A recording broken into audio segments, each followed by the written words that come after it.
You and I have the exact same 168 hours in a week.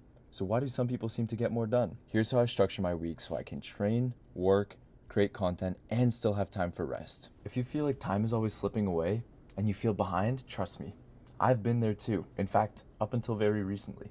But once I started using time blocks and prioritizing the things that I want to get done weekly, everything changed and I finally had control over my schedule. In this video, I'm going to show you how to break down your 168 hours, prioritize the right tasks, and finally create a schedule where you are in control. And quickly, just before we get into things, 168 hours, what is that? Well, we have 24 hours in a day. 24 times 7 days a week is 168 hours. The reason why we use 168 instead of 24 is because it's a little bit grander of a scale. You are able to plan out 7 days at a time and see your life in 1 week, as opposed to just 1 day. Sleep typically is about 56 hours of the week, 8 times 7. Work is about 40 times per week if you work a standard 9 to 5. And that leaves you with about 76, 78 hours for the rest of the week. Now, how do we spend that time? That's the question we're going to be answering right now. Taking a look at this 168 hours template that I took from a famous YouTuber named Ali Abdaal, shout out to him. He created this crazy breakdown of how to see and visualize every hour that you could possibly spend anywhere in 1 week's time. What we can see here down at the bottom, we have the template, we have the current week, and we have the ideal week. The current week shows you how you are spending your time now. I will link this down below in the description for you guys who want to follow along. Again, this is Ali Abdaal's work. This is not my own work. I just use it as a tool to visualize where I spend my time, as should you, because I think it's really important. Getting back into the swing of things here, the current week, this is where you put down how many hours that you currently spend in each realm every single day, on average. So, for example, you work around 7 hours per day, excluding the lunch. You have about 5 work days per week. Your lunch break is 60 minutes. Go through and spend all of this. It'll automatically tally up how much time that you have left to spend by the bottom of this document here. So this leaves me with 23.8 hours a week of free time. This means that in 7 days, I have 23 hours. Divide that by 7, I think that's about 3 hours on average per day, which isn't that much. However, you have to be able to work with what you have, and this is the whole goal. We want to spend as much time as we can working on our 9 to 5, working on whatever job that we want to start creating so that we can finally leave our 9 to 5, right? That's always been the plan. Now down here we have the ideal week. So this is where do you want to spend your time moving into the future. Say you spend too much time scrolling or watching shows, watching TV, movies, anything like that, you can change that. So this entertainment tab down here, each week I spend doing how many hours watching TVs and shows, social media, reading, gaming, any other entertainment stuff.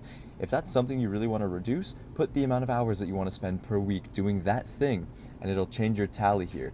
And then we can go back to the 168 hours template and it'll show you both, and it'll compare and contrast. You can figure out where you need to spend more of your time and where you should reduce the amount of time spent in certain places. Now, funny enough, when I did the ideal week, I ended up losing free time.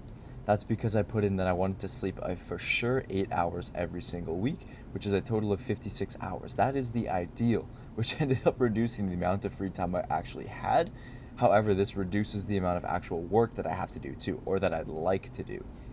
So figure this out, put your numbers in. Again, I will link it down below. This is Ali Abdaal's work, not mine.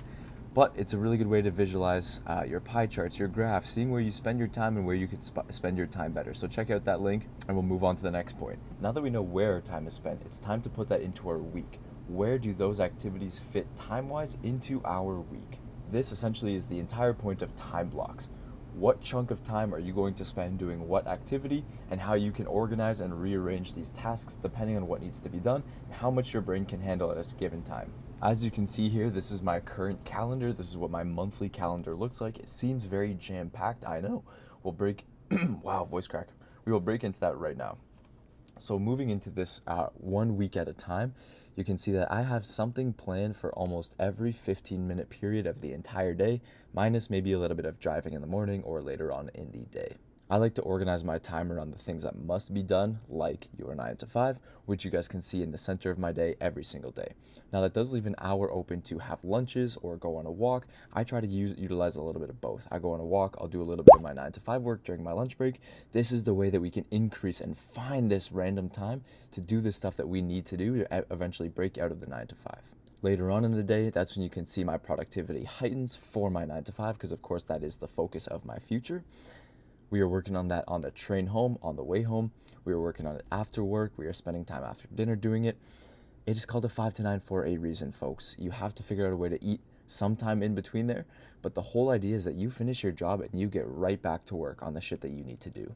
Now I have a question for you guys. What are you currently doing for work, and what is your dream? What is the thing you want to leave your job for and end up pursuing full time? The thing that you are working on in your 5 to 9. Let me know down below. The next section in this list is how do you prioritize each task? So as you guys can see here, I'll put it up on the screen about now. You can see that I have a small note that just says things that I want versus their priority. What's the goal of this? Is to show yourself and just have it visualized what you value and where you want to spend your time first before anything else. So number one, you can see obviously grow my personal brand and start a business. That's a given. That's number one. That's my main focus. It's what I wake up for every morning. It's what I think about going to bed. Number two is the marathon training that I'm doing. If you guys don't know, I am running a marathon right now. It'll be completed in mid-October. Super exciting stuff. Never done anything like it before. Number three is the gym. I love the gym. You guys know I love the gym. I'll do anything for the gym. However, these two things are more of a priority right now. And then number four, finally, we have social time with friends and family. As much as I do love my friends and family, they are not the priority. I hate to say it, but this is part of the exercise. You have to admit to yourself what is a priority to you and what is not a priority. And then number five, getting better at reading, getting into audiobooks, learning more. There are a bunch of things that I want to learn about. Relationships, psychology, finance, business. So much to learn, but we have to prioritize other things first. It is just the truth. I do all of that in my free time if I can. Once we have our priorities, how do we decide what actually gets a block in our schedule? I'll tell you. First, I think the non-negotiables need to be a for sure staple in your breakdown of the week. This includes your sleeping time, your 9 to 5, any other planned activities that you might have in the evening. I do include things like food, my lunch, my breakfast, and my dinner, just to know that, okay, these are the 30 minutes or these are the 45 minutes that I'm setting aside, boom, for this meal here. The prep, the eating, and the cleanup include all of that time, because that is time spent doing everything that's not what you want to be doing. So those are more or less the fixed items that you have to have in your weekly schedule. The next thing is the flexible items. What can you do at any time throughout the day that you are just going to fit in somewhere just to say that you put it in, you have to do it, and you stick to that plan. These are things like your hobbies, your 5 to 9, going to the gym, going for a run, any sort of exercise, painting, drawing, guitar playing, whatever you have that you want to do in your day-to-day life, input that as a flexible item in your week. And to see this week broken out into categories, I'm now going to shift back to Ali Abdal's timesheet so that we can see where our time is spent. For example, in the health category, I would consider sleep, food, and fitness as the health category. You guys can see here I have 7 hours plus the 11 hours plus 52 hours. That's about 63 plus 7. That's about 70 hours each week that I spend on health. Now, another category that we can take a look at would be either work or rest. You guys can see here 56 hours of work. That includes my travel time weekly. Childcare, I don't do anything like that.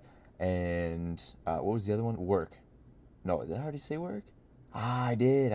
An idea that might seem super obvious to you, maybe it does, maybe it doesn't, is the idea of anchor blocks. Anchor blocks, essentially, to me anyway, are the things that I must do, the things that just sort of keep me grounded, keep me in place, keep me focused, not distracted on anything else, and maybe just a way to express myself. For example, for me, that is the gym. As you guys can see here, my Mondays, my Wednesdays, and my Fridays are my gym-only days. Actually, I think I've moved that to Wednesday, Friday, Saturday now, because I do like to have my Mondays off from any sort of exercise. Just works with hockey and the way that I have my week run. But those are my anchor tasks throughout the week. I wake up, I make a little bit of food, I do the shower, I make some food. Did I say that already? I'll eat the food and drive to the gym. That is my morning 3 days of the week. The other two, Tuesday and Thursday, very, very similar. I wake up, I'm showering, I'm cooking, but I head off to work instead, start reading on the way to work, and then later in the day, I'm working for the next 8 or so hours. But Kyle, what if I have other things that I need to do? Like, we haven't planned any fun time. We haven't planned any casual time. Where am I going to see friends? Let me introduce to you the idea of buffer blocks. Now, buffer blocks, as you might imagine, are time periods in which you allow yourself to be flexible. Have these prepared just in case something comes up or you need to do something else throughout the week. Maybe it's a car breakdown, you have to go fix your car. That's the first idea that pops into my head because I have to fix my car this weekend. But these time periods are important to schedule if you can, or just to have available. That way you are able to set aside some time to do these tasks. I have told you what to do, but how about what not to do?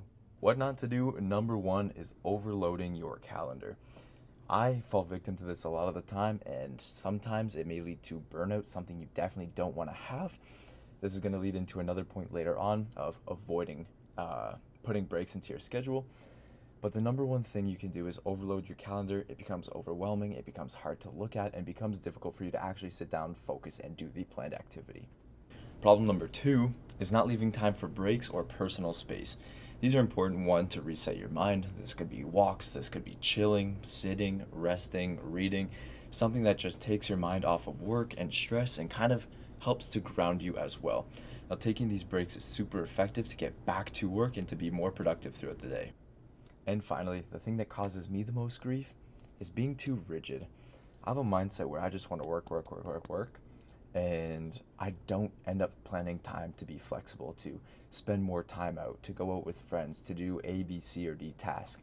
I become too rigid, I'm too focused on the job at hand, and eventually that just makes me less productive, which doesn't benefit anything. And this may sound dumb as well. Before you get into the time blocks, you may feel that you're productive, and this is how it felt for me, is that I thought I could be productive without the time blocks. I thought I was cool enough to have it all figured out before I actually visualized it, and I got nothing done. I kid you not, I did not get anything done compared to what I can now, and I think that's a huge benefit, knowing how I felt before and seeing how I feel after. I know exactly what hours of the day need to be spent where. I'm more on task. I can follow my schedule a lot easier than I used to, and I'm not on my phone as much. That's another huge thing. Going back to the chart we were talking about earlier, I spent way too much time on TikTok, social media, Snapchat, scrolling the internet, reading a whole bunch of stupid shit that didn't benefit my life whatsoever. Living a life now that's time block focused, I feel that I can put my phone down a little bit easier. I know I have to get my work done. Coming back from work, going for a run, eating dinner, and then knowing that I only have now an hour, maybe an hour and 15 minutes to get task A, B, C, and D done, that's motivating. For me, that is something that I know, okay, shit, I have to get this done regardless of how I feel. Doing this day in and day out, that's a little thing called discipline, something we value very highly on this channel here. If you are a fan of this and that you have found value from this video, drop a like down below and say subscribe for the journey. And honestly, guys, a big benefit, probably the biggest benefit that I've found, is I now feel like I can spend my free/leisure time without guilt. I have guilt-free free time.